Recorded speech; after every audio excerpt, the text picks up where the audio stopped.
بسم اللہ الرحمن الرحیم۔ حضور نبی کریم صلی اللہ علیہ وسلم نے ایک دن اللہ سے یہ دعا کی، اے اللہ عمر بن خطاب کے وجود سے اسلام کو عزت دے۔ حضور نبی کریم صلی اللہ علیہ وسلم کی دعا ہو اور پھر قبول نہ ہو، چنانچہ ادھر تو یہ دعا ہوئی اور ادھر حضرت عمر رضی اللہ تعالیٰ عنہ نبی کریم صلی اللہ علیہ وسلم کو قتل کر دینے کے ارادہ سے گھر سے نکلے۔ راستے میں آپ کو ایک شخص نے مل کر پوچھا کہ عمر تم کہاں جاتے ہو؟ کہا محمد صلی اللہ علیہ وسلم کو قتل کرنے۔ اس نے کہا بلا اگر تم نے ایسا کیا تو بنی ہاشم سے کس طرح امن میں رہ سکتے ہو، اور پہلے اپنے گھر کی تو خبر لو۔ عمر تمہاری بہن فاطمہ اور تمہاری بہنوئی سعید بن یزید دونوں کے دونوں مسلمان ہو چکے ہیں۔ حضرت عمر رضی اللہ تعالیٰ عنہ اس شخص کی یہ گفتگو سن کر غصے میں تر تر کانپنے لگے اور بولے اچھا تو میں پہلے انہی دونوں کا کام تمام کرتا ہوں۔ یہ کہہ کر آپ اپنے بہن کے گھر آئے اور تھوڑی دیر کھڑے ہو کر اپنی بہن کی آواز کو سنا اور پھر دفاتن گھر کے اندر چلے گئے اور بہن سے کہنے لگے کہ یہ آواز کیسی تھی جو اس وقت میں نے تم دونوں سے سنی۔ اس وقت حضرت عمر کی بہن کے گھر میں ایک شخص بیٹھے ان کی بہن اور بہنوئی کو سورہ طٰہٰ پڑھا رہے تھے۔ انہوں نے جو ہی حضرت عمر کی آہٹ پائی فوراً مکان کی ایک گوشہ میں چھپ گئے۔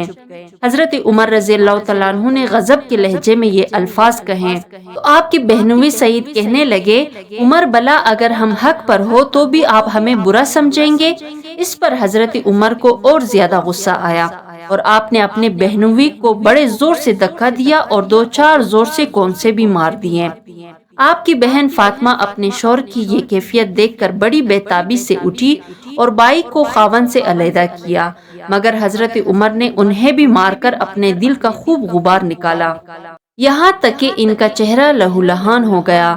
جب حضرت عمر ان دونوں سے علیحدہ ہوئے تو بہن سے کہا لاؤ مجھے وہ صحیفہ تو دکھاؤ جسے تم پڑھ رہی تھی۔ فاطمہ نے کہا بائی اسے پاک لوگ چھو سکتے ہیں، پہلے آپ پاک ہو لیں۔ حضرت عمر رضی اللہ تعالیٰ عنہ اٹھے اور بہن کی ہدایت کے مطابق وضو کیا اور وضو کر کے اس صحیفہ کو ہاتھ میں لیا۔ اس میں لکھا تھا طٰہٰ ما انزلنا علیک القرآن لتشقی الا تذکرۃ لمن یخشی۔ آپ ان آیتوں کو پڑھتے پڑھتے اننی انا اللہ لا الہ الا انا فاعبدنی واقم الصلاۃ لذکری تک پہنچے تھے کہ کلام الہی آپ پر اپنا اثر ڈال گیا اور آپ نے اسی وقت بچشم تر فرمایا مجھے فوراً محمد صلی اللہ علیہ وسلم کے پاس لے چلو۔ حضرت عمر کی گفتگو سن کر ان صحابی کو جو آپ کی بہن بہنوئی کو تعلیم دے رہے تھے اطمینان ہوا اور اندر سے نکل کر کہا عمر تمہیں بشارت ہو کہ میں نے جناب رسول کریم صلی اللہ علیہ وسلم کو فرماتے سنا ہے کہ آپ جناب الہی میں یوں دعا کرتے ہیں الہی عمر بن خطاب کی وجود سے اسلام کو عزت دے۔ اس کے بعد حضرت عمر رضی اللہ تعالیٰ عنہ حضور نبی کریم صلی اللہ علیہ وسلم کی حضور حاضر ہونے کو چلے۔ دروازہ پر دیکھتے ہیں کہ حضرت حمزہ اور چند آدمی کھڑے ہیں۔ ان لوگوں نے حضرت عمر کو دیکھا تو ڈر گئے اور حضرت عمر کی وحشت ان پر طاری ہو گئی۔ حضرت حمزہ رضی اللہ تعالیٰ عنہ نے کہا خدا تعالیٰ اگر حضرت عمر کے ساتھ بلائی کرنا چاہتا ہے تو اسے اسلام کی ہدایت کرے گا، اور اگر خدا نے اس کے علاوہ کوئی دوسری بات چاہی ہے تو عمر کو قتل کر ڈالنا ہم پر کوئی مشکل نہیں۔ حضور نبی کریم صلی اللہ علیہ وسلم کو حضرت عمر کے آنے کی خبر پہنچی تو آپ باہر تشریف لائے اور ان کے کپڑے کو پکڑ کر فرمایا عمر کیا تم اب بھی باز نہ آؤ گے؟ اور پھر آپ نے وہی دعا مانگی اور فرمایا الہی عمر بن خطاب کی وجود سے اسلام کو عزت دے۔ جو ہی حضرت کی زبان سے یہ کلمات نکلے حضرت عمر رضی اللہ تعالیٰ عنہ بے ساختہ پکار اٹھے اشہد ان لا الہ الا اللہ و اشہد انک رسول اللہ۔ حضرت عمر رضی اللہ تعالیٰ عنہ کا اعلان حق سنتے ہی موجودہ مسلمانوں نے ایسے زور سے اللہ اکبر کا نعرہ بلند کیا کہ تمام مسجد والوں نے سن لیا۔ سارے صحابہ کرام کی بہت بڑی شان ہے اور بڑے رتبے کے مالک ہے، مگر حضرت عمر رضی اللہ تعالیٰ عنہ کی یہ ایک امتیازی شان ہے کہ حضور نبی کریم صلی اللہ علیہ وسلم نے حضرت عمر کو اللہ سے مانگ کر لیا ہے، اور ظاہر ہے کہ جو چیز خواہش اور تمنا سے حاصل کی جائے وہ بڑی عزیز اور محبوب ہوتی ہیں۔ پھر جو لوگ حضرت عمر رضی اللہ تعالیٰ عنہ کے خلاف ہوں وہ گویا مرضی مصطفیٰ کے خلاف ہیں۔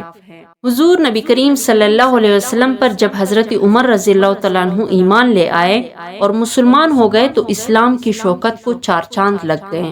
اور کفر کی گرج صف ماتم بجھ گئی۔ مسلمانوں کی تعداد بھی بہت تھوڑی تھی اور مسلمان اپنے فرائض کی ادائیگی علی الاعلان نہ کر سکتے تھے، مگر حضرت عمر رضی اللہ تعالیٰ عنہ کے داخل اسلام ہوتے ہی مسلمانوں میں ایک خاص جذبہ پیدا ہو گیا، اور حضرت عمر نے ایک دن حضور نبی کریم صلی اللہ علیہ وسلم سے عرض کیا، یا رسول اللہ، ہم دین حق پر ہیں اور کفار باطل پر، تو ہم اپنے دین کو کیوں چھپائیں؟ یا رسول اللہ، مجھے اس ذات کی قسم جس نے آپ کو دین برحق کے ساتھ بھیجا ہے، مجھ سے وہ مجلس کبھی باقی نہیں رہ سکتی جس میں کفر کی مدد کے لیے نہ بیٹھا تھا، مگر اب اسلام کے اظہار و امداد کے لیے ضرور بیٹھوں گا۔ اس کے بعد حضرت عمر رضی اللہ تعالیٰ عنہ مسجد نبوی سے باہر نکلے اور خانہ کعبہ کا طواف کیا۔ آپ کعبہ کے ارد گرد گھوم رہے تھے اور کلمہ شریف زور زور سے پڑھ رہے تھے۔ مشرکین مکہ یہ سن کر آپ پر جھپٹ پڑے اور سب نے مل کر حملہ کیا۔ حضرت عمر رضی اللہ تعالیٰ عنہ نے تنہا سب کا مقابلہ کیا اور ان میں سے ایک مشرک کو گرا کر اس کے سینے پر چڑھ کر اپنے دونوں انگلیاں اس کی دونوں آنکھوں میں ڈال دی۔ جون ہی وہ شخص چیخا تو تمام مشرکین حضرت عمر کی خوف سے بھاگ گئے، اور پھر حضرت عمر رضی اللہ تعالیٰ عنہ نے علی الاعلان ہر مجلس میں آواز حق بلند کی اور کفار کو چیلنج دیا کہ جو شخص نبی برحق اور دین حق کی مخالفت کرے گا، میری تلوار اس کا فیصلہ کرے گی۔ اور پھر حضور نبی کریم صلی اللہ علیہ وسلم سے عرض کیا، یا رسول اللہ، کوئی مجلس باقی نہیں رہی جس میں میں نے اعلان حق نہ کر دیا ہو۔ یہ سن کر حضور نبی کریم صلی اللہ علیہ وسلم بہت خوش ہوئے اور کعبہ کی طرف چلے۔ آپ کے آگے آگے تو حضرت عمر رضی اللہ تعالیٰ عنہ چلے جاتے تھے اور پیچھے پیچھے حضرت حمزہ رضی اللہ تعالیٰ عنہ، حتیٰ کہ آپ نے خانہ کعبہ کا علی الاعلان طواف کیا اور مسلمانوں نے کھلم کھلا نماز پڑھی۔ حضرت عمر رضی اللہ تعالیٰ عنہ کی ذات گرامی سے اسلام کو غلبہ حاصل ہوا اور یہ ساری برکتیں حضور ہی کی تھی، مگر ان کا ظہور حضرت عمر کی وجود سے ہوا۔ ایک دفعہ حضرت عبداللہ بن سلام رضی اللہ تعالیٰ عنہ نے حضرت عمر رضی اللہ تعالیٰ عنہ کے بیٹے حضرت عبداللہ سے کہا، ایک قفل جہنم کے بیٹے۔ حضرت عبداللہ اپنے والد ماجد کے متعلق یہ جملہ سن کر بڑے پریشان ہوئے اور گھر جا کر حضرت عمر سے کہا، ابا جان، عبداللہ بن سلام نے آپ کو قفل جہنم کہا ہے۔ حضرت عمر رضی اللہ تعالیٰ عنہ نے یہ بات سنی تو عبداللہ بن سلام کے پاس پہنچے اور دریافت فرمایا کہ آپ نے میرے حق میں یہ لفظ کیوں استعمال فرمایا؟ حضرت عبداللہ بن سلام کہنے لگے، اس کی وجہ یہ ہے کہ مجھے میرے باپ نے اور انہیں ان کے آباء و اجداد نے حضرت موسیٰ سے خبر دی ہے کہ حضرت موسیٰ علیہ السلام نے فرمایا، مجھے جبریل علیہ السلام نے خبر دی کہ پیغمبر آخر الزمان نبی کریم صلی اللہ علیہ وسلم کی امت میں ایک شخص پیدا ہوگا جسے عمر بن خطاب کہا جائے گا۔ وہ مبارک نفس جب تک امت محمدیہ میں رہے گا تب تک جہنم کا دروازہ بند رہے گا، گویا وہ جہنم کا قفل ہوگا، لیکن جب اس کا انتقال ہو جائے گا تو جہنم کا دروازہ کھل جائے گا اور لوگ اپنی نفسانی خواہشوں میں مبتلا ہو کر ادھر ادھر پریشان ہو کر متفرق ہو جائیں گے۔ ایک دفعہ حضور نبی کریم صلی اللہ علیہ وسلم ایک جنگ سے واپس تشریف لائے تو ایک لڑکی نے آ کر عرض کی، یا رسول اللہ، میں نے نظر مانی تھی کہ اللہ تعالیٰ میدان جنگ سے آپ کو بخیریت واپس لائے تو میں آپ کے سامنے دف بجاؤں گی اور گاؤں گی۔ حضور نبی کریم صلی اللہ علیہ وسلم نے فرمایا، اچھا، اگر تم نے یہی نظر مانی ہے تو اپنی نظر پوری کر لو۔ چنانچہ وہ لڑکی دف بجانے لگی۔ اتنے میں حضرت ابوبکر رضی اللہ تعالیٰ عنہ تشریف لائے اور وہ لڑکی دف بدستور بجاتی رہی۔ پھر حضرت علی رضی اللہ تعالیٰ عنہ تشریف لائے تو وہ لڑکی پھر بھی دف بجا رہی تھی۔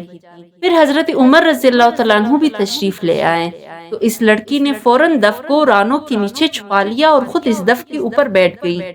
حضور نبی کریم صلی اللہ علیہ وسلم یہ بات دیکھ کر فرمانے لگے، عمر، شیطان تجھ سے بہت ڈرتا ہے۔